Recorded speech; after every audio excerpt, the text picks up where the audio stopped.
There we go. All right. Sorry about that for those at home. It should be connected now. But anyway, what I was saying was that we're going to move on to object-oriented programming in the context of Java. Because, of course, again, PHP has classes, but they were added later. It didn't start out as an object-oriented programming language. And quite frankly,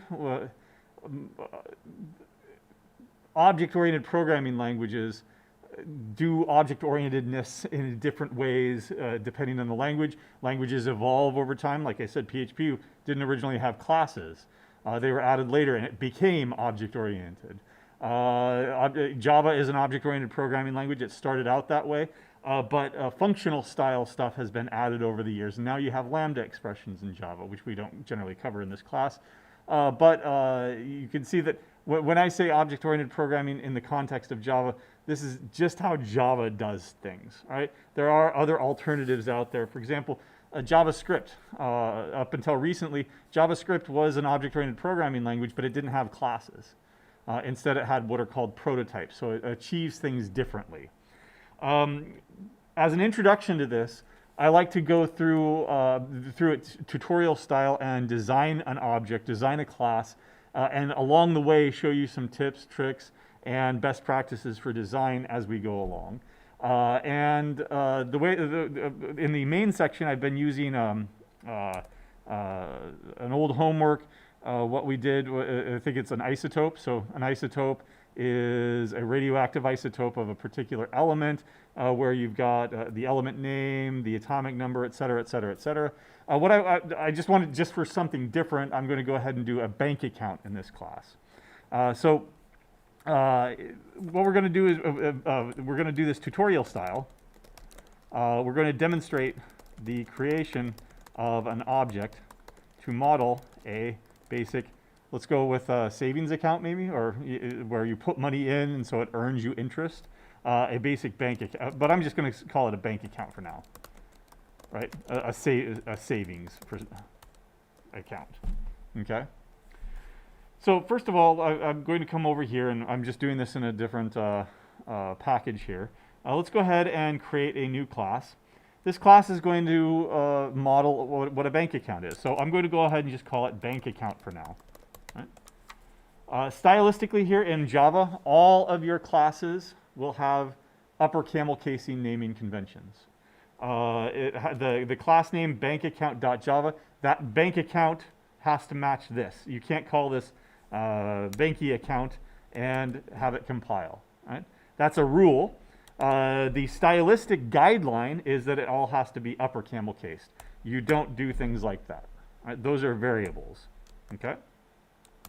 So look at the syntax here. First of all, we are online, so if you've got questions at home, please go ahead and post to Piazza, a live Q&A. Look at the syntax. First of all, we got a package declaration up here like usual.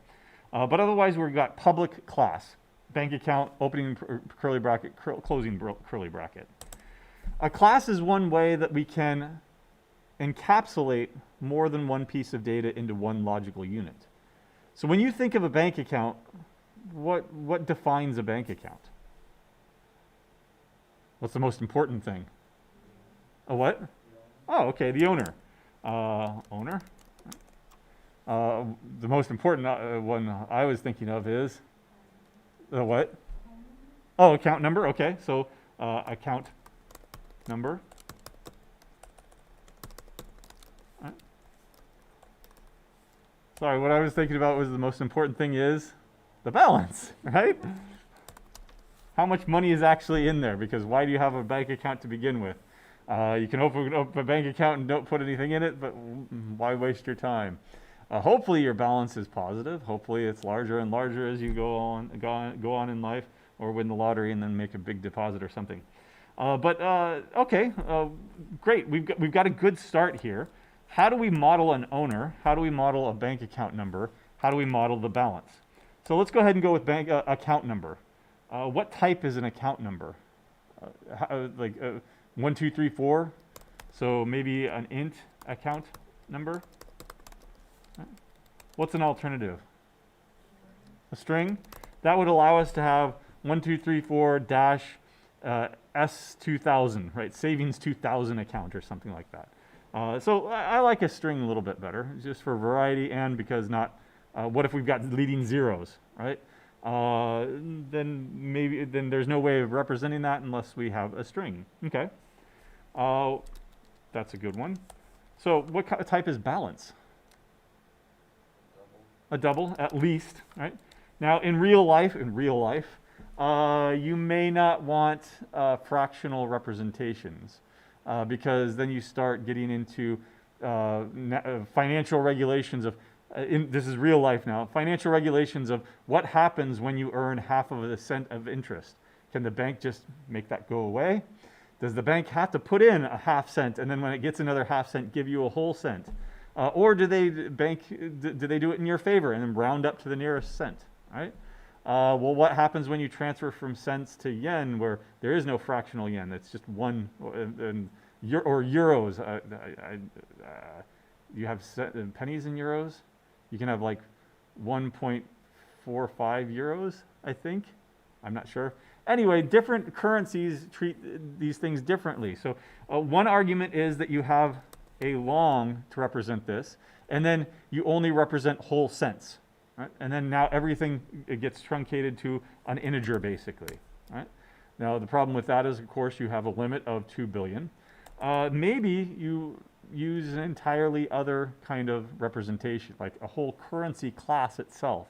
And you have localization so that this currency class, if you're in Japan, then it's yen. If you're in Europe, then it's a euro. If you're in the United States, then it's a dollar, right? And it changes automatically according to exchange rates or whatever. Let's keep it simple for now. Just doubles. Okay? What about an owner? How do I define an owner of this account? Just a name. Okay. So name is a string, right? Me, Chris, or Christopher, or Chris Burke, or Christopher Michael Burke, right? Or social security number too. I'm not going to give you that, but social security number or a tax ID number, right? Just a name. So would it be Burke, comma Christopher? Would it be Christopher Burke? I don't know. First name, last name, let's separate those. I think that there's a strong argument there for separating those out so we don't have to answer those kind of questions. Of course, maybe also you've got a middle initial or a middle name. You've got a prefix, doctor, Mr., Mrs., whatever. You've got a suffix, junior, I'm not a junior, senior, stuff like that, right? So, but I'm going to keep it simple, okay? Okay. First name, last name, social security number. Well, if I'm going to be mailed bank statements, what else should I have? Okay, an address. I was thinking also email, right? Because email? An address. Okay, a string. City, state. All right, city, string, state, string, street, like street 1, street 2. City, state, string, zip, string, country. Right. Seems like we're getting a lot. These are called fields. These are called member variables. Right? Why are they called member variables? Well, first of all, they're variables. And we use the lower camel casing convention that is normally associated with variables. But they're member variables because they belong to this bank account class. I've taken these dozen or so variables and I've collected them into one logical unit. But is it all that logical? Is my name a bank account, or is it really part of a bank account? It's me. I'm the owner of the bank account, but my first name, last name, and social security number, that's mine. Am I a bank account? No. What am I? I'm a person, right? And a first name, last name, and social security number, and any potential emails that we have, that really probably belongs logical. If I'm talking about logical units and collections of things, those things define a person, right? Not a bank account. But now over here in bank account, I do have an owner, but an owner is no longer a collection of strings. An owner is now what? A person. Right? That's the whole reason that we define these classes. Right? The strings are classes that are already defined for us, so it's natural that we want to use them. But if I've got 2 or more pieces of data, that is screaming out to you, big red flag, define a class to do this. Likewise, what about all this? Probably an address class. Okay, city, state, country, zip. Let's go back to bank account and let's put in that address. Address. Mailing address, if you want to call it that. Yeah, there we go. Is that the right composition, right? Now, when a class owns an instance of another class, for example, a bank account owns a person, an instance of a person, which we call owner, then that means that the bank account is composed of a account number, owner, and balance. But when I get to address, a bank account is not composed of an address. A person is composed of an address. So let's move that on over into person. That's their mailing address. I did leave this as a question mark here. Always put in a to-do so that you remember to come back to it. And what I'm using here is Eclipse. If you're not familiar with it, down here in tasks, anytime you put in a proper to-do, it collects all those things for you across any project that you want. And of course, I've got like 55 to-do items here. A lot of that is actually in your labs. I give you a to-do in your labs, and so I'm not going to do them. But of course, I can look at that by project here. I can double click on that, and it brings me back to where there's something I need to do here. An email. Ugh. How should we model that piece of data? As a string? Okay. If there's one email, yes. What if you want 2 emails, 3 emails, or no emails? How would if I do it like this and I don't have an email because I really like living off the grid, but not enough to bury all my gold? I'm just right in the middle where I put stuff into a bank, but I don't have an email address.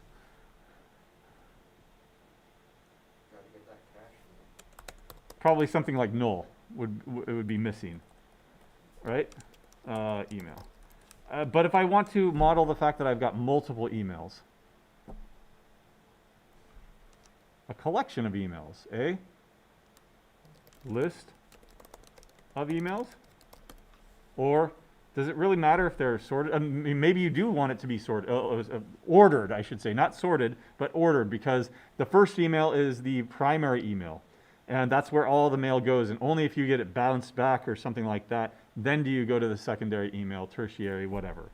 So I can go ahead and keep a list. If I didn't care about order, though, I could make this into a set. Otherwise, I'll go ahead and keep it as a list. Okay? Now, for those not familiar, because you don't have a Java background, hopefully you've been watching the other main section videos. A list is a dynamic data structure. This is a parameterization. A Langle-Wrangle means that this is a list of strings. We could go whole hog here and say that I want an email class. Right? You could do that, but then the Yagni principle comes in. So, miscellaneous. What's the Yagni principle? You ain't gonna need it. Or you aren't going to need it, right? Yagni, don't over-engineer things, right? Well, maybe I do want an email class, but, well, I'll put that as a to-do and a design consideration to put off a design decision that if in the event that this becomes complex enough that I do want a class that I've got email stuff, that needs to be in an email class, then I'll go ahead and take on that task. One email stuff that you might think about doing is data validation. Hello at foo is not a valid email address because it needs like .com or .edu or something like that. Something without an at sign is not an email address. So maybe the validation of emails and maybe even the checking of the email to see if it's valid by sending the server, the SMTP server, a hello message saying, is this a valid email address? And they'll come back to you and say, no, it's not. Then you can reject that and validate that data. All that email stuff would be in an email class. You ain't going to need it yet, right? So maybe that's a new principle that we should come up with. You ain't going to need it yet. Yagni. All right, leave yourself open to design extensions. Don't paint yourself into a corner, but at the same time, you don't have to solve every problem all at once, okay? Let's go back to the bank account here. That's looking pretty good so far, okay? All right, I need a way of I want to create a bank account here. I just opened up a Fidelity savings account. So let's go ahead and go with a demo here. And oops, I should have public static void main string args.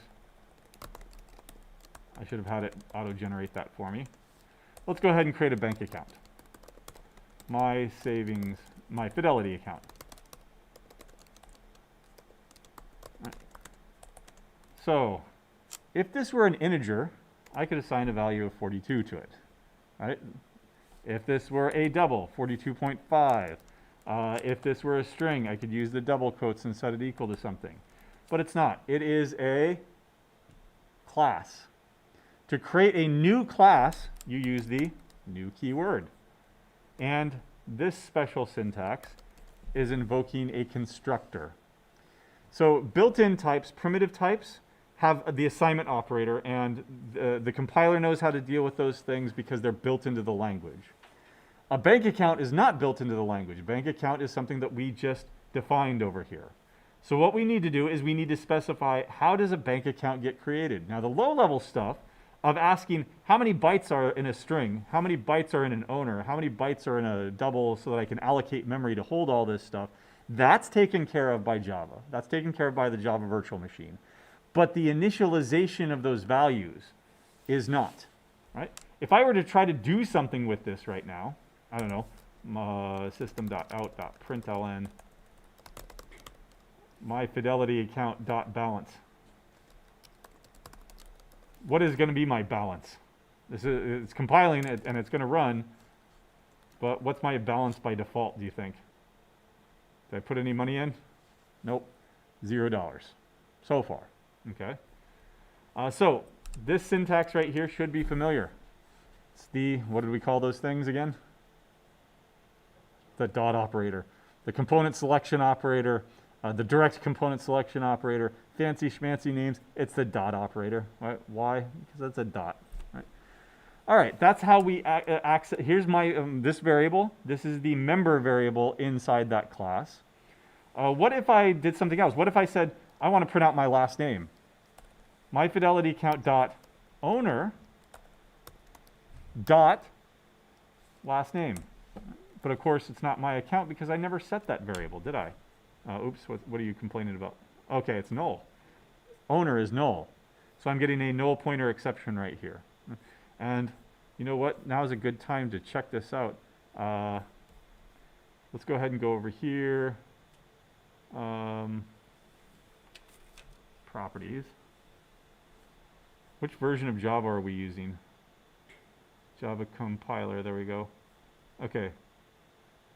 Looks like I'm only on Java 12. Do I have any other Javas? Nope. So never mind. From this stack trace, so here's what I was hoping that I could demonstrate. From this stack trace, do you know what null, what variable is null on line 19, on line 9? It's probably not system. It's probably not dot out, right? Is my Fidelity account null, or is owner null, or is last name null? I don't know. but most recent versions of Java, Java 15, I believe, adopted more verbose null pointer exceptions, and it'll actually tell you what is null. It'll tell you, in this case, owner is null. So if you're on the latest version of Java, there's a little bit less of a mystery here, okay? As far as CSE goes, I believe that it's on Java 15. I'm not going to be able to do it because you can only look up a Java major number, which would be in the 60s now, and then you'd have to look that up to see which version is that actually. So you can check that out later. I believe that we're on 15 though, hopefully. Right. Anyway, so how do I actually start initializing these values? For example, what I want is my fidelity account. I want to set my balance equal to $100. Money bags, right? My fidelity account dot balance, sorry. I can set that equal to $100. My fidelity dot owner is going to be me, so that's going to be a new person, right? And then once I've got that new person, oops, syntax would be like this. Once I've got that new person, I can set their last name to be my last name. I can set owner's first name to be my first name. Right. Do you want me to continue in this manner for the dozen or so fields that we've done? Right? No, that doesn't sound right. So let's go into banking. First of all, let's look at an address here. Right? To set an address, I would have to say a new address, and then I'd have to set street is equal to whatever street number you're doing, city is equal to that whatever else you're doing, et cetera, et cetera, et cetera. Or I could create my own constructor. A constructor simply has a very special syntax. You can make it public, private, we'll talk about those later, but it has no return type. It also has to have the same name as the class itself. The class itself and the constructor method name have to match. That's what makes it a constructor. It doesn't have a return type here because, well, what are you making? You're making addresses, right? So there's no return. If I had address, that could be kind of redundant. You're calling a constructor. I know that you're making an address. I know that you're returning an address. There we go. All right. That's a default constructor. No argument default constructor is already provided for you. I'll show you. Over here in the demonstration, I can create a new address. New address. And it's perfectly fine with that. Right? There is already a default constructor that is provided by the language because Java has to have a way, if you have a concept of something, Java has to have a way of creating it at least by default. So no argument default constructor assigning default values to all the member variables is already provided for you. What do you think the defaults are for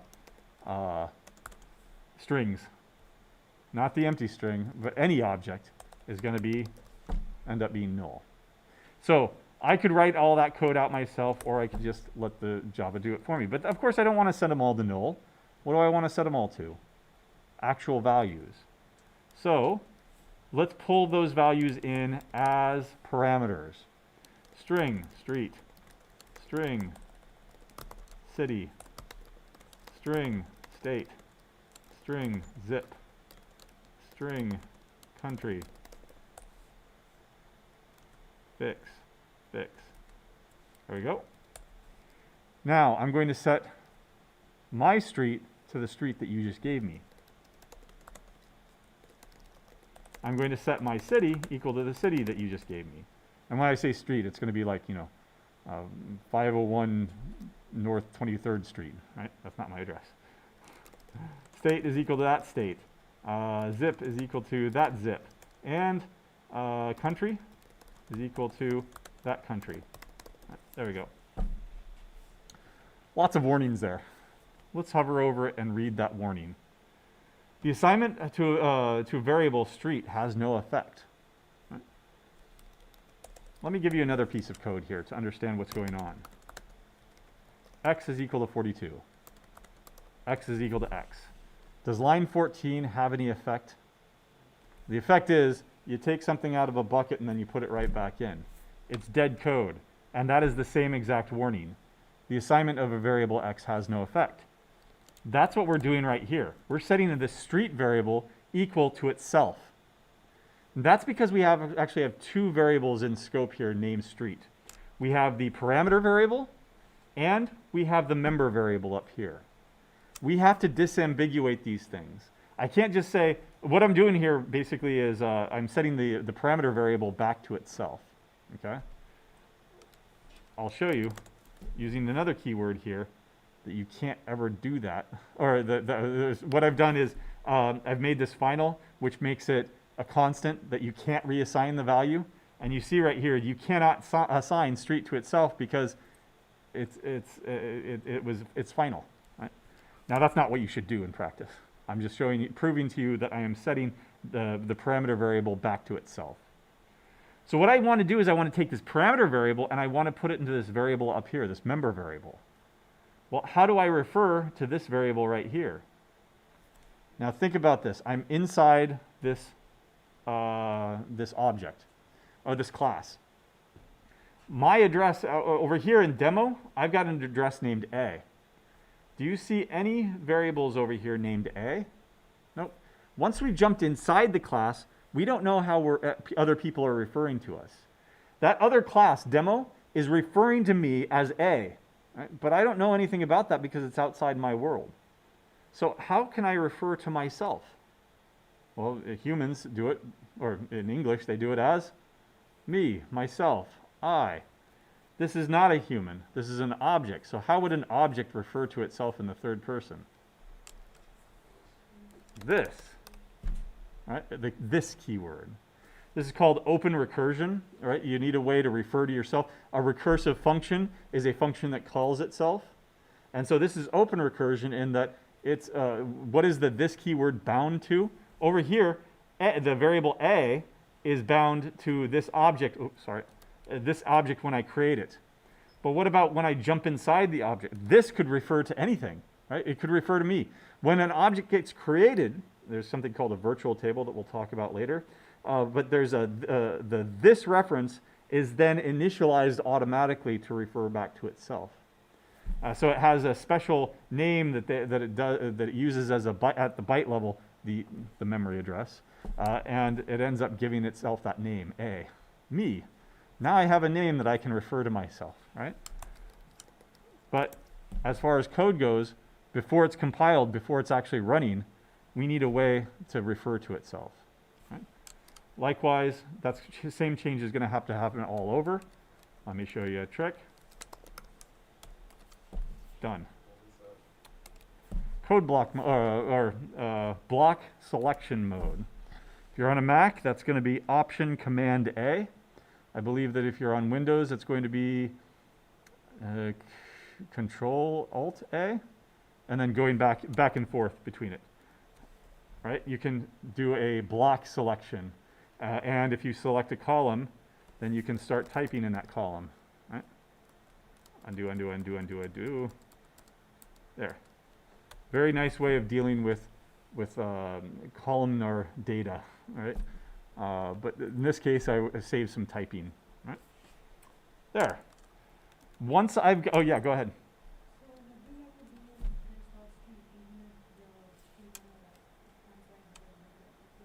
I could rename this that street, and now. Well, now it's complaining because I'm setting this to this again, but I could say this street is equal to that street. Right? That's the way that you should read it. That's the way that you should read it in your head, but that's not the way that you should do it in actual code. That's very, very bad style. Right? But that's what it means, right? This street, my street should be equal to that street over there. Right? So undo that. Here's another trick. I don't want to rename it that street, so refactor, rename. All references are renamed automatically by doing that. Refactor, rename. Okay. Let's go back over here to demo, and you'll now see that it's not compiling. Like I said, that no argument default constructor is provided by the language, but the second that you define your own constructor, it doesn't matter what constructor, the default goes away. You can always restore it by creating a public address no argument default constructor here, and now it compiles again. Kind of useless though from a design point of view. Who would ever have need of creating an address with null, null, null, null, null, null, right? And by the way, when you get to your project, I've got a link when you get to the data modeling part that any rule that you can think of about addresses, there's a counterexample to, right? So one rule might be to think there's no city named Null. Yeah, there is.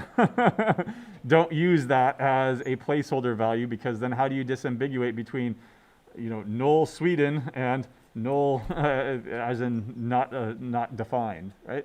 Another one would be that nobody's name is Null, and there are people named Null, I think I've had students before with the last name of Ullman. And if their first name starts with an N, guess what? They're null now, Nullman, right? And so weird things can happen and things can break if you start making assumptions like that are not valid. So I'm not even going to allow that. Right? And we'll have to go back over here and actually define an actual address. 123 A Street, Omaha, Nebraska. 68901, I don't know. That's not a real zip code, and then USA. There. I'm calling that 5-argument constructor right there. Okay? Now, later on, I could probably set and get those things. So system.out.println, I live in a dot city. I live in a city, right? And it'll actually print out that I live in Omaha. Right? But that also means if I can access it directly like that, that also means that I can change it. A.city is equal to, now I live in Lincoln. Right? I don't know if there's a 123 A Street in Lincoln or not. Probably more likely that there's that's a valid address in Lincoln than it is in Omaha.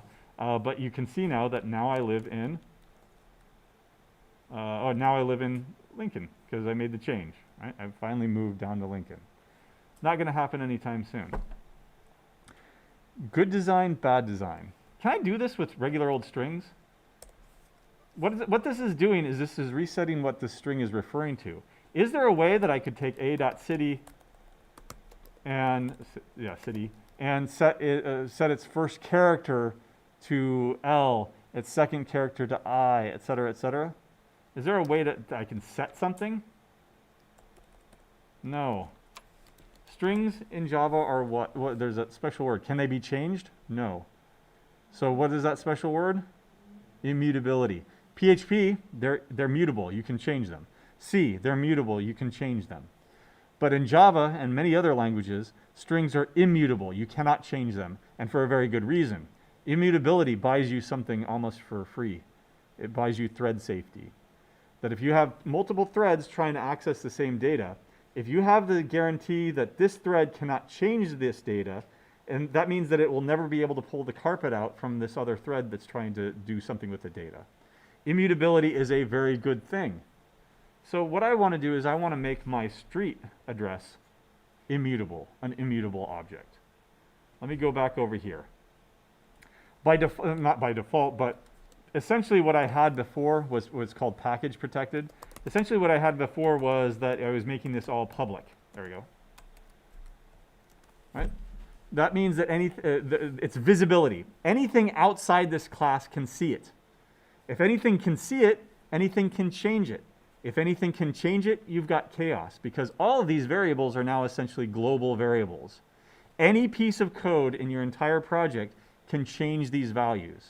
Right? We don't want that to happen. So let's make them private. Now only the class can see these variables. And as a consequence over here, I can no longer access them. I can no longer change them. Right? Well, that seems like I've thrown the baby out with the bathwater, right? I do want to access it. All I'm doing is printing it. I'm not changing it. You can still have immutability if I don't change it. I just want to, print it. We can restore that ability by providing what's called a getter. Get city. All right? Return this dot city. And because strings are immutable, if I give you my string, I know you're not going to change it, right? Because it's immutable. So this is perfectly safe. Now instead of accessing it directly to print it, I can call this getter. I still can't change it, which is a very good thing. But I could end up adding what's called what's the opposite of getting? Giving, or, okay, setting, right? Public void set city. And then this dot city is equal to the given city value. Right?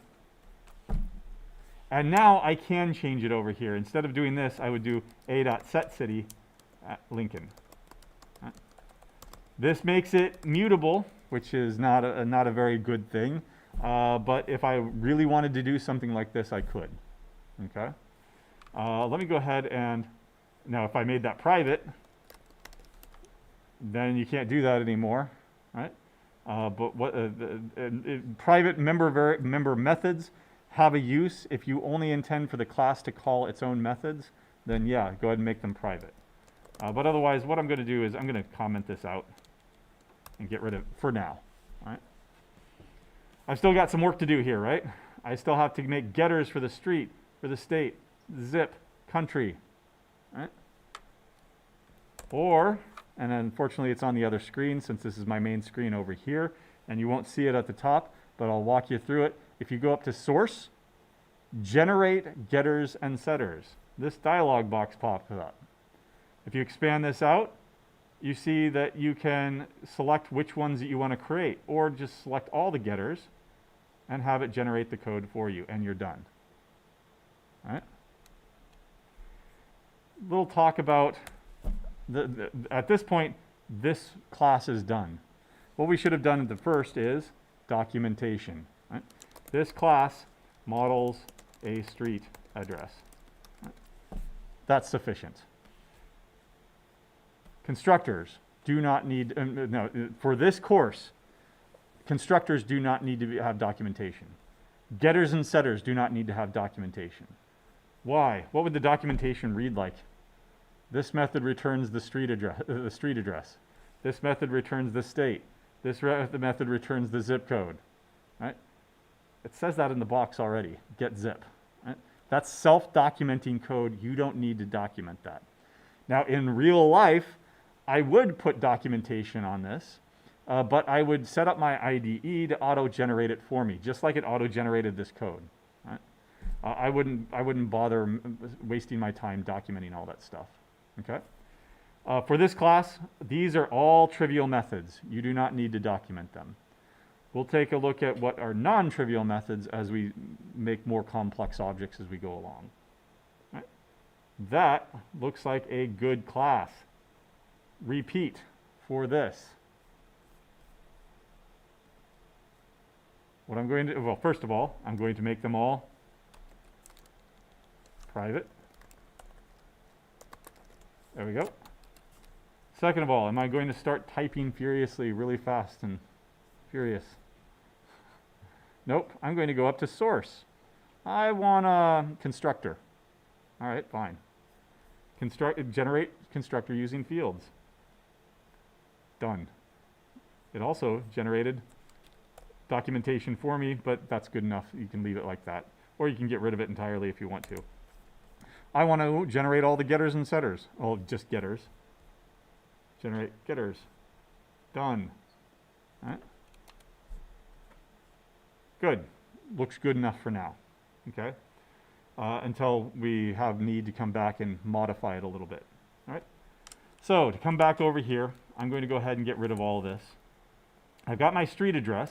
I need the person, me, person P is equal to new person, me, my last name. What else is in there? I'm going to have to click over there, or I can hyperlink it and jump right to that constructor, or to that class right there. And it's first name, last name, social security number, No, you don't get it. A list of emails. So I would maybe need to create a list of emails here, right? A list of strings.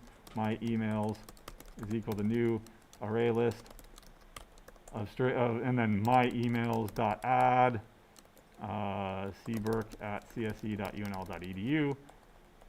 That is my actual email, but of course you all have access to it. It's public. And cburk3@unl.edu is my UNL email. Excellent. Let me go ahead and bring these things in. Go ahead and get rid of this. Okay. And then I can add my emails. Right? And what's the last thing? Social Security number, my address. And so since it's composed of an address, all I do is pass in A. I've constructed my address. I've constructed me. And now I just need to take care of the bank account. I'm going to move all this stuff down here. There. There's the balance, except for, well, okay, let's go back over here. And really, really quickly, what? Make everything private. In general, everything should be private unless you have a very good reason. That's capital V, capital G, capital R, very good reason to do otherwise. Because you want good encapsulation. And that we'll define that later. Right? You want to protect your data. You want to be able to validate your data. And what I mean by that is, let's go ahead and generate those constructors and getters and setters. Right? There's a constructor, source, generate getters, just the getters. And generate that. Suppose that I do want to allow somebody to reset the balance, right? I made a withdrawal or I made a deposit, and so I need to reset the balance. So let's go ahead and make that setter. Public void set balance double new balance or balance, and then this dot balance is equal to that balance. Except that, should somebody be able to set my balance to negative $10? Probably not. Yeah. So you could make it so that it has a password, the first part of set balance. You can make it so that's way more sophisticated than I want to do here. But of course, in a real system, yes, you would definitely want security all over the place. And validation that, yes, they could do this. Or they're about to withdraw, you have to check. Do they have enough money? Are they authorized? What other triggers might this result in to see if, well, there's a hold on that account because their other checking account is overdrawn, so we're not going to let them take out of any of their bank accounts until that's taken care of, right? So there's lots of rules like that an actual bank would have to worry about. We're not a real bank. Yeah. Could you solve the usability issue with time hash, or when it's returning the value also returns the hash, like conversion hash? Yeah. Well, the way that you would solve the thread safety is that you would synchronize things. So if you had some sensitive method that had to all execute by itself, then you would synchronize it. So public synchronized there, and that gets that's the free way of doing it. Basically, the Java virtual machine will put a lock on this method so that when that method starts, no other thread, all other threads are basically blocked until it's done.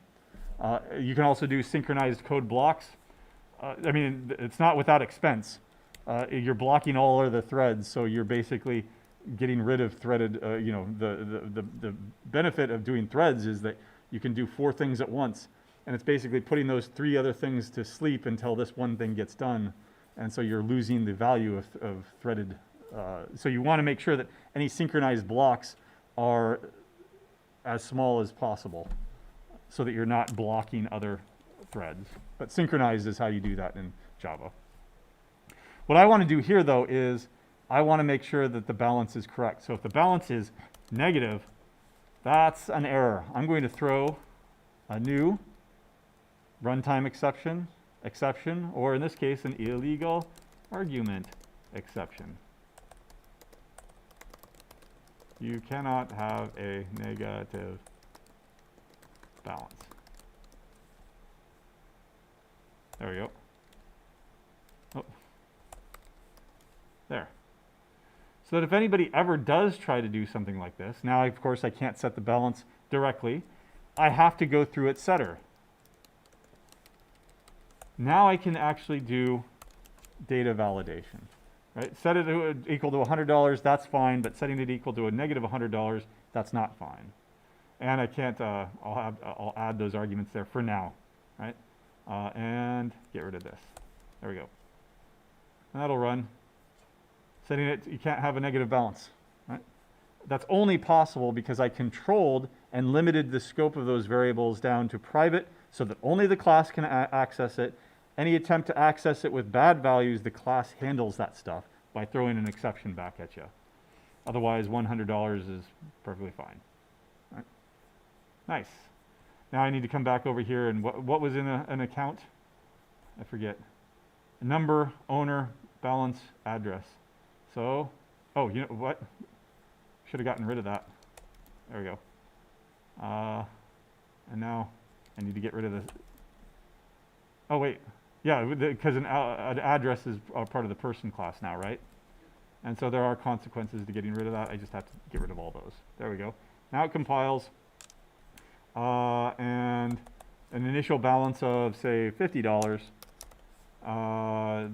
There's the owner, and what's the account number? 1234A. There. Yay, everything works. One more trick. What if I actually wanted to print this out? What would it look like? Before I was only printing the balance or my last name or something like that. Let's print out the account, my Fidelity account. What do you think it's going to print? I want it to print 1234A, has $100 and is owned by the owner, blah, blah, blah, and who lives at address, blah, blah, blah, blah, right? That's what I want it to print. But what does it print instead? The package, then the class name, @ symbol, and then this hexadecimal code that represents the Java virtual machine memory address at which this object is stored. Right? Not too useful. So what I can do is I can customize that. Every object in Java, every class is going to have a toString method. The default behavior here, just like the default no argument constructor, assigns default values, null, 0 if it's a number, false if it's a Boolean, right? The default value here is going to end up, or the default behavior is going to end up printing something like this, right? I want to customize that so that it's more human readable, right? Or I could dump it to a CSV file, and now it's CSV data, right? I'd probably call it toCSV instead, and then if I really wanted to, I could have the toString method call that method. But let me just go ahead and not do anything fancy here. Return this dot account number plus owned has dollars plus this dot balance. There we go. And let's see what that looks like. 1234A has $100. Good, well formatted there? I don't like it. It's not printing all my cents, even though there's 0. Let's go back over here. Now, if I were to do this, redo this, it would be with the knowledge that we have so far, system.out.println, or sorry, printf. I could very easily format this. I will format the account number in a nicely formatted column of at least 10 columns as a string, followed by a space, a $sign for the money, and then at least exactly 2 decimal places for the cents of a floating point number. And then this dot account number and this dot balance. Right? Except what's that going to do? It's going to output to the standard output. It's not going to end up returning a string. No need to fear. String dot, not printf because it's not printing, but it is formatting. String.format will do the same behavior, but returns a string instead of printing it to the standard output. And all I have to do is return that. Demo. Yep, there we go. Oh, I forgot percent sign, did I? Ah, there we go, percent. There we go. Every language has printf style capabilities. C, of course, it comes from directly. Java has it. PHP has it. You can use printf directly. Python has it. All you have to do is provide the formatting percent sign instead of printf. It's percent sign and then a tuple of all the values that you want to print. And that returns a string, and then you can print that string. Yeah. Go ahead. The bank account also has a person. How would you print out the person? Like, I believe you would make like a two-string like person. Okay. Thing. Owned by How would you reference percent that? s, and then I will print out this dot owner. Let's find out what that looks like. When I hit demo again, owned by that same behavior as before. So let's solve that problem by going over to person here. And you know what? I'm tired of typing at this point. I'm going to go up to source, generate toString method, and I just want the last name and the first name. I don't care about the social security number. I don't care about the emails. I don't care about the address. Done. Now that's the auto-generated code. If you want to format it, that's a good starting point maybe, but if you want to format it a little bit better by first name and then last name, well, you can go ahead and modify it, but it does give you at least a starting point for stuff. And when I run this demo again, now it's owned by me. Well, I need a space at least. Of course, I could switch those around, Burke, comma, Chris, do whatever you want. Question you had before?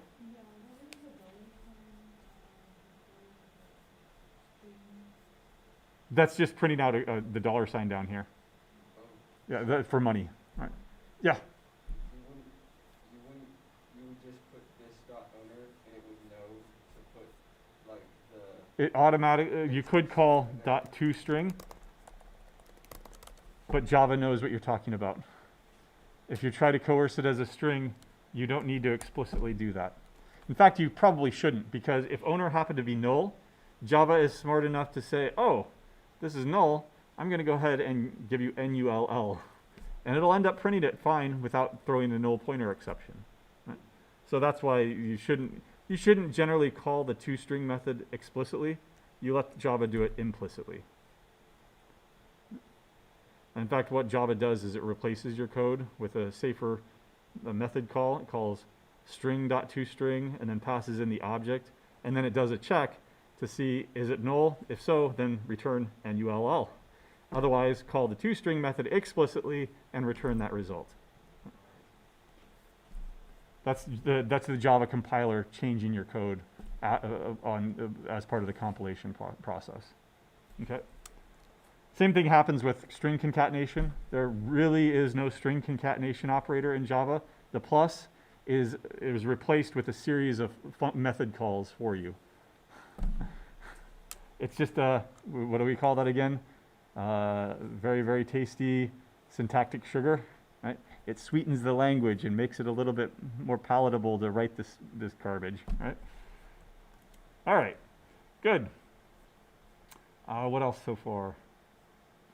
All right, we've got our toString method, and I've successfully created a bank account here, and now what I need to do is go back. Oh, it looks like I've already got a street address here. I should remodel this. All right, to do documentation. All right. To do documentation. All right, there we go. All right. By the way, for homework 1, we are looking for documentation. The documentation for homework 1 simply has to be your name and a brief description of what the program does, right? That's all we're looking for. But as far as your project is concerned, documentation, all non-trivial methods need to be documented. And all classes need to be documented. And you should be using doc-style comments. I mean, why wouldn't you? It automatically does this stuff for you. If you go /** and hit enter, then it'll automatically format it for you. You type, right? You do whatever you want, and it aligns everything nicely for you. Right? Okay. Questions so far? No? All right. We don't have to write something for like every single function or Not trivial functions, no. Like toString method, that's a trivial function. Not Right. in assignment 1. Well, you don't even have to write functions in assignment 1, but I'd recommend that you do, when appropriate, of course, right? If one line of code is one line of code, it probably doesn't need to be its own function, right? All right. Let's see. That's good so far. So 2 things that I want to solve before we leave here are, let's look back to what did I have to do to create emails here? I had to create a list of emails outside the class, right? And not only that, but I had to know that this class, how did it represent emails? It represented it as a list of emails. Well, what if we come back over here and we change, I didn't want a list. I changed my mind. I changed my design decision, and I want it to be a set now, right? Because I don't care about ordered or not. All right, fine. We'll go ahead and change the design of this class to a set, and change this to a set. There we go. And over here, everything breaks. Not only did I change my class, but everything that depended on my class, on how to build it, it also had to change. What I'm going to have to do is I'm going to have to create a set and a hash set. And now that will work. I can pass that in. Not only that, but I have to change the constructor over here, right? There, a set. That sounds like I'm getting a lot of mixing, right? That I have, by forcing the outside world to build a particular kind of collection, a list or a set, that means I've got an external dependency now, right? In other words, from the perspective of the outside, I have to rip open this, I have to know about the internals of this class in order to interact with the class. I don't want to have to do that, because if the class changes, right, that should be opaque to me. In other words, it should be a black box. If it changes inside, I should never know about that. Right? I want a separation of concerns. What this is doing right now is called a leaky abstraction, right? And we'll talk about that a little bit in more detail when we get to more object-oriented programming concepts. But I'm showing you the consequences of a leaky abstraction. What is abstraction? Think of something that you're familiar with, the square root function. How does it work? Math.sqrt, or in the C standard library, sqrt. How does it work? Is it a Taylor series? Is it an interpolation method? Is it the Babylonian method? There are 50 different numerical, not that I can come up with them off the top of my head, but there are 50 different numerical analysis ways of computing the square root of a number, right? Which one is it? What's the real answer? Who cares? Right? It just computes the square root. That's what abstraction is. We shouldn't have to worry about those details. The square root function is a black box that simply works. We give it input, it gives us output. Right? It gives us the square root. We don't want to have to worry about the internals of that. Oh, if it's using the Babylonian method, then I should pass this in, but then I should also massage it a little bit outside here. If it's a Taylor series, then I need to do something else, right? That's leaked all the abstraction out into the outside world, right? It's like it's got a crack in it, and it's leaking out the abstraction so that you have to deal with it now. Not good. I want this to be my black box. I don't want to have to rip open the box and find out what's inside in order to do my work. I just want to compute the square root. Right? This is a leaky abstraction because in order to create a person, I have to know how they represent their emails. Is it a set, or is it a list? Is it a string, or did you make another email class? Right? Now let's solve this by taking, maybe get emails is fine. Maybe it should be a list or something like that. Or maybe not. Maybe we don't even want a getter here. Right? Let me go ahead and get rid of that entirely. Because I'm not using it, Yagni, you ain't going to need it. Up here, instead of providing a list of emails or a set of emails at instantiation when it gets created, let's enable a user on the outside to simply add an email whenever they want. Public void add email. And I'll keep it as a string. email, right? And then this dot emails dot add email. Now think about this from the outside world. I don't have to know if it's a set. I don't have to know if it's a list. I just add it, and you take care of it. You add it to the set. You add it to the list, right? You sort them. You maintain an order, right? It's your responsibility. It's not my responsibility anymore. What does the code over here look like then? I don't have to create anything. All I have to do is create a person and add an email address. Create a person, add an email address. And I never have to create my own just so that I have to pass it off to somebody else, right? When you fix a leak, what do you do? Is there a term for fixing a leak? You patched it? You flex sealed. Yeah, I like that. You flex sealed it. Let's flex seal that leaky abstraction. I like that. If you're not familiar, Flex Seal is that stupid commercial where he makes an entire boat out of Flex Seal or something. Or he takes a screen door and he pours Flex Seal on it so that it goes to the bottom of the boat and the boat still floats. Yeah, no. All right, so let's Flex Seal that leaky abstraction there. I like that a lot better. We've got address. We've got add emails. And then of course here we still need to instantiate it. What was it? What did we use? We decide to use a list or a set. So new hash set. There we go. And I have to import that now. Now changes inside the class don't affect anything outside the class. I've flex sealed up that leaky abstraction. I could change this all day. I could change this to a map. I could change this to a tree. I could change this to whatever I want. And none of this code breaks at all. Right? Awesome. Right? Just like the square root function. If you change from a Babylonian method over to a Taylor series, it doesn't matter. It doesn't break any of the code outside. You still call the square root function. Right? It just computes it differently. Great. So a set function would allow for a list? A setter you could reset the entire collection, and that's even leakier, right? Because now you're overwriting all the old emails, right? So I mean like a set type, like a hash set. What you did Oh, was change the sorry. list to a hash set that made it like Unordered now. The only difference between a list and a set is ordering and duplicates. Sets do not allow duplicates, and they're unordered. Lists allow duplicates, and they are ordered. There's a first element, there's a second element. At index 0, 1, 2, 3, there are no indices with the set. You'll have to interact with it like with an enhanced for loop. Okay. but it makes it more subtle. Well, I mean, do you care about order or not? No. Okay, then use a set. If you do care about order, then you need to shop for a list, right?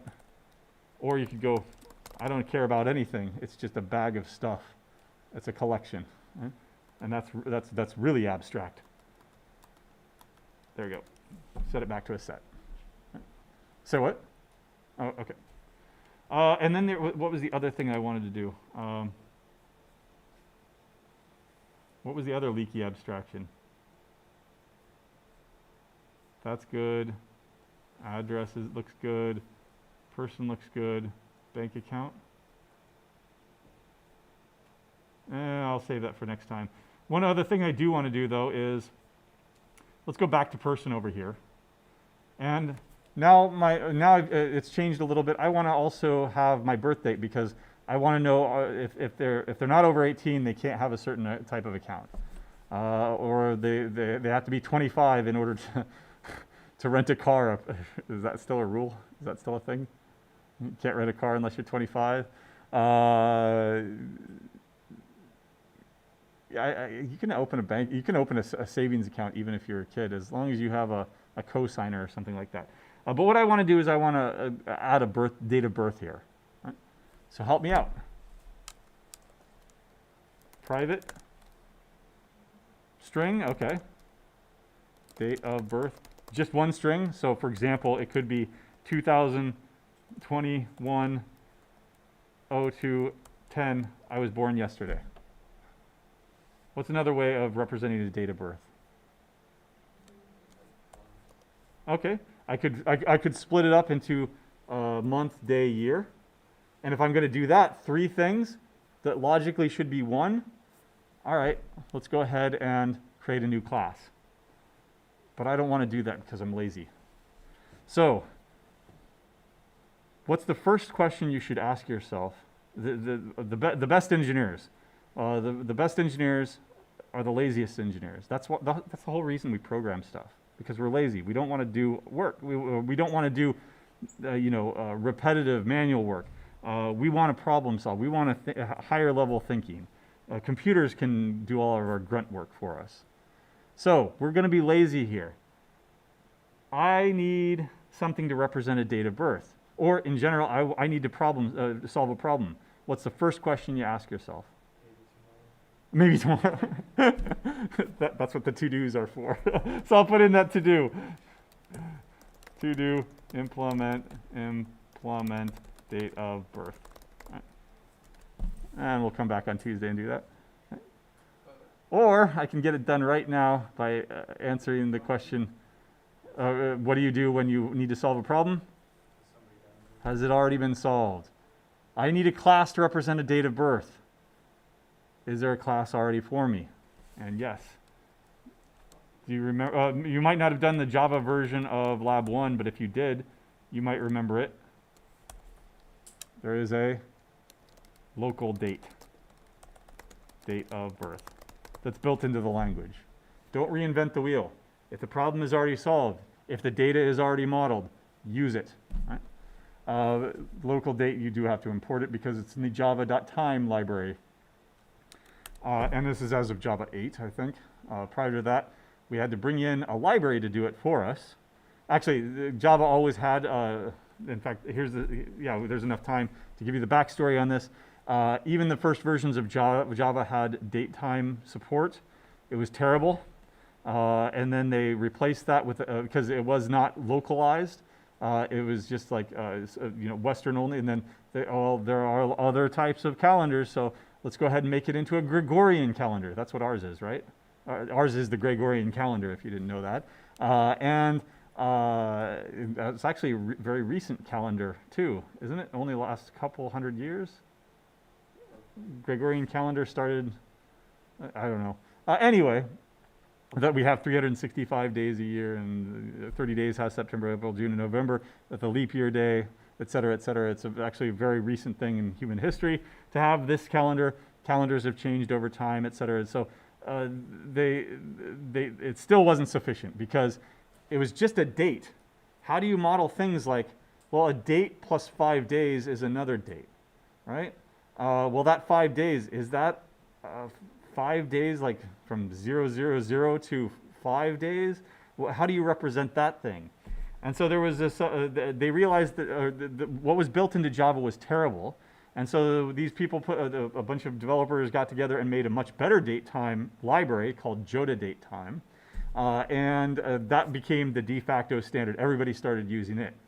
Well, then Java realized nobody's using our date times. Somebody put in a formal specification that basically was just, let's take Joda datetime and let's put it into the language. And that's what they ended up doing, changing a few names here and there. But basically, that you've got this local date. We don't have a date anymore because that's not localized. What does that mean? Today is not the same day as on the other side of the planet right now, right? So we need a local date, right? Today is February 11th, Thursday. And if I were to run this program on the other side of the world, it would be a different day. How do we resolve those two things? There is a universal time. What is it? Greenwich Mean Time, right? And so the local date would have a Greenwich Mean offset and a Greenwich Mean offset. And some states are in daylight savings time, other states are not. Different countries have, even on the same time scale, have their own time, etc. Right? So we need a local date to do this for us. All those super complex rules are inside this class. We have a good non-leaky abstraction here. How do I interact with this date of birth? How do I set it? Let me go ahead. Oh, here. I'll just do it over here. local date, birthday, is equal to new, actually I can't even do that, new local date. They decided we're not going to allow them to have constructors, access to constructors. There are constructors, but you can't use them. Instead, they want you to use these static methods. This is just a design decision that they made. Local date dot of, and then you provide the year. 2000, I was born yesterday, let's say. 21, second, and 10. There we go. What happens when you try to be born on February 30th in the future? Time paradox. Invalid date, February the 30th, right? It takes care of all that data validation that I was talking about before. You can't have negative balances, right? This is a very, very well-designed class. It's huge, in fact, probably. Yep. It's got, you can jump into this if you've got the Java library and see, ooh, nice Java docs telling you everything about it, but then, you know, very complex ways of dealing with time and locality and all that stuff. Let's look at its member variables. Those are all static, so those aren't member variables. There we go. How does it do it? Separates it by year, which is an integer, a month, and a day. So when it gets down to it, we had the right data model. It's just that if you're going to do it that way, you've got a few thousand more lines of code to write in order to get it all right. So, no, I'm not going to do that. I am going to be lazy, and I'm going to reuse it. I'm not going to reinvent the wheel. All right. We will see you on Tuesday. No questions online today.